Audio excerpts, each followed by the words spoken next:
What's going on, everybody? It's Mr. Do It All, and in today's video we're going to be wrapping up the AFC South today with the Houston Texans, a team that made very little offseason moves.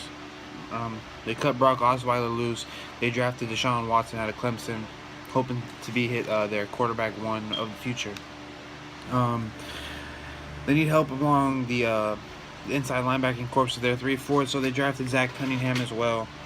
Brian Cushing is getting up there in age, so they're going to need to find somebody to replace him. And then they drafted Deontay Foreman to complement with Lamar Miller. Did that, give him some breaks in between, downs and stuff. Everybody knows that you kind of need two good running backs in this league anyways because of the wear and tear. Last year this team was 9-7 and they won their division. And they won this division without having J.J. Watt. They're arguably their best player on their team. And probably the best 3-4 defensive end in the league. He knows how to get after the quarterback. And they have guys like Jadeveon Clowney and Whitney Mercilus who can get after the quarterback as well. Their defensive secondary suffered a huge loss by losing A.J. Bouye. They didn't really draft anybody. If they did, it was late. They didn't draft any potential cornerbacks replacements. They're going to go ahead and go with, I think it's Kevin Johnson and Kareem Jackson. Yeah, Kevin Johnson and Kareem Johnson, and the older statesman of the group, Jonathan Joseph, still out there, turning 33 this past year. So, they might need a shutdown corner, but when you can get after the quarterback, you don't need a shutdown cornerback. But J.J. Watt is such a difference maker because that pretty much, you can't run to that side. He's so smart with getting his hands up along the defensive line and knocking down a pass. I mean, he really takes away part of the field on the defensive line, which is almost unheard of today from a 3-4 defensive end at least. But this guy plays the game really well, and he's looking out for Houston as well, as he's raised, I believe, over $17 million for the Hurricane Harvey. This team also, they lost Vince Wilfork, their big 3-4 nose. It'll be interesting to see how they make up for that loss. And then they got rid of Brock Osweiler, but they also lost a draft pick in next year's draft, I believe, for Deshaun Watson. So building around him, I mean, they still have DeAndre Hopkins, they still have Lamar Miller. Their offensive line is good enough to get the job done and give you some time. So it'll be interesting to see. I mean, they have Tom Savage as their starter right now, but the plan is for Deshaun Watson to take over. Deshaun Watson has looked a little inaccurate over the preseason, but he is a rookie, so that's things that you might see among a rookie getting it as the game speed changes.